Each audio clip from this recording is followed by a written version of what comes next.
Salut et bienvenue dans ce troisième acte de mes chroniques existentielles. Je suis Merlin Ladouro, je suis informaticien, je suis aussi littéraire, moi-même philosophe. J'ai décidé ainsi de partager avec vous mes observations sur la société dans l'optique d'Amérique. Je m'intéresse dans cette troisième vidéo de la question de la fierté de chacun d'entre nous. Cette question qui porte sur l'amour propre que chacun de nous devrait avoir envers sa propre personne fait vraiment défaut dans nos sociétés et cela explique les déchéances, les décadences qui sont les nôtres actuellement. Je vais prendre un certain nombre de faits. Nous remarquons une certaine maxime qui se fait de plus en plus vulgaire dans nos sociétés. Cette maxime stipule que si mon chef dit va, je vas.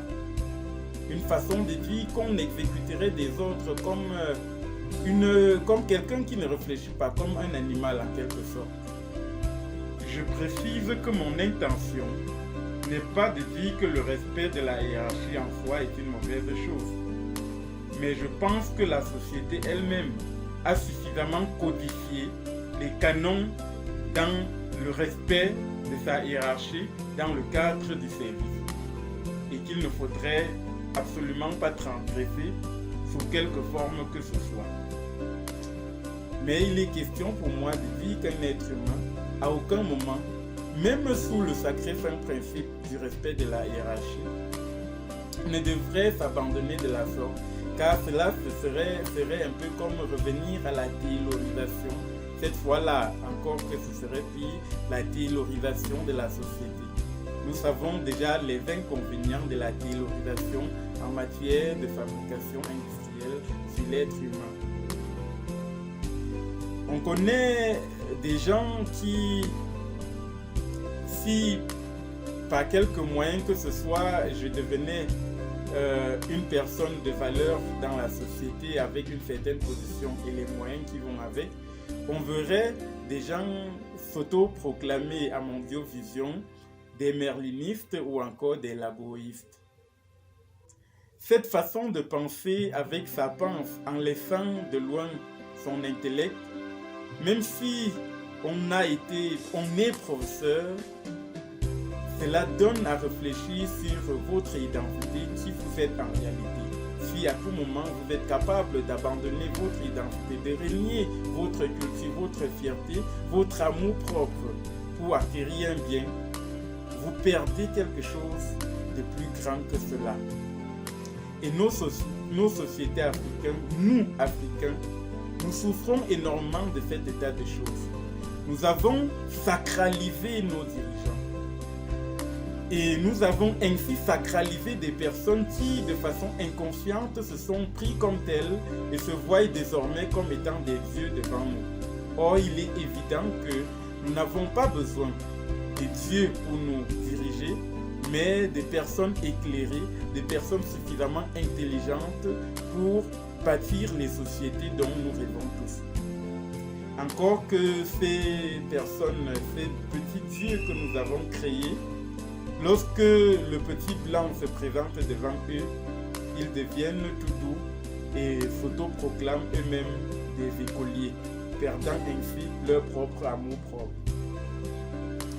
Nous voyons aujourd'hui un débat qui se présente dans nos sociétés, le débat du franc CFA. Et cela m'écœure chaque fois de trouver d'éminents économistes africains qui essayent de nous démontrer, de nous montrer les déviances, les défaillances et les risques dans lesquels nous risquerons de tomber si à jamais nous abandonnions le franc CFA. Mais le franc CFA, la question du franc CFA, n'est pas une question de technicité. Du moins, à mon sens, cette question-là relève au moins à 80% de la souveraineté et seulement à 20% de technicité. Il vaut mieux, dans la majeure partie des cas, vivre même malheureux vivre et souffrir d'une situation dans laquelle on garde encore sa dignité et sa fierté que de vivre dans une situation luxueuse dans laquelle on a perdu sa dignité, son amour propre.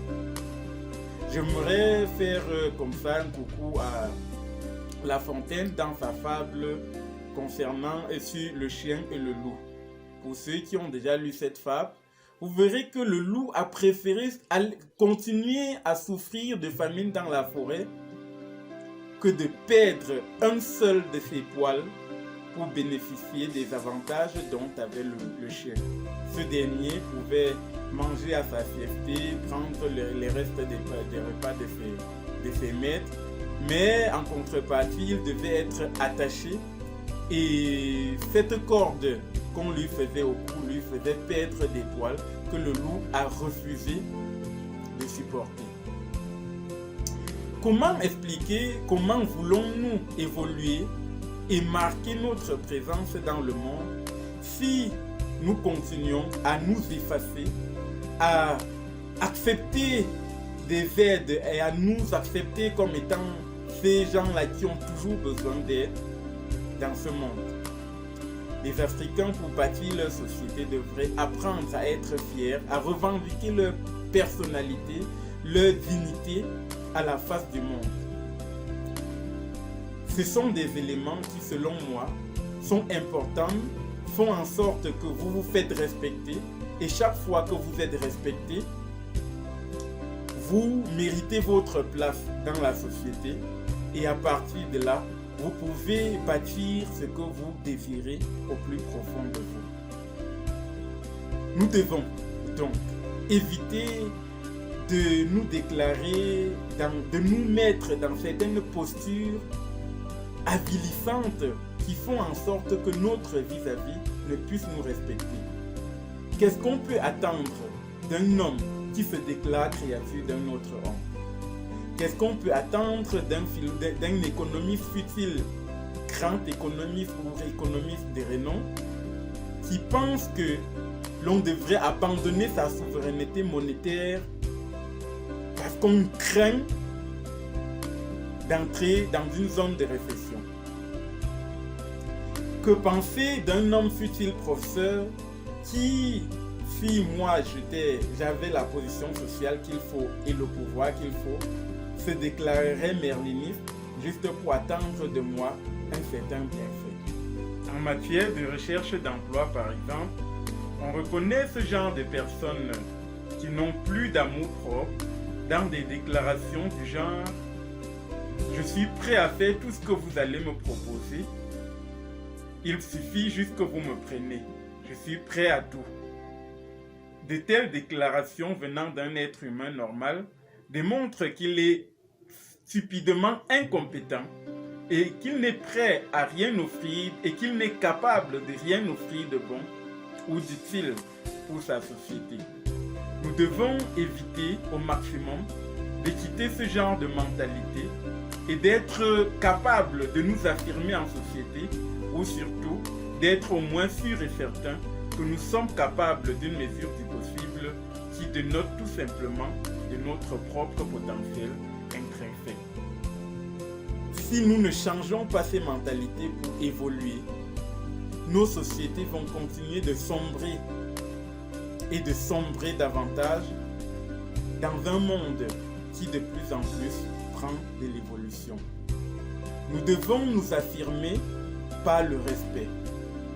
Nous devons nous affirmer en montrant que nous-mêmes, nous sommes fiers de nous, nous sommes fiers de notre Afrique, nous sommes fiers de notre continent. J'en ai terminé pour cette vidéo. On se retrouve dans la prochaine vidéo. À bientôt.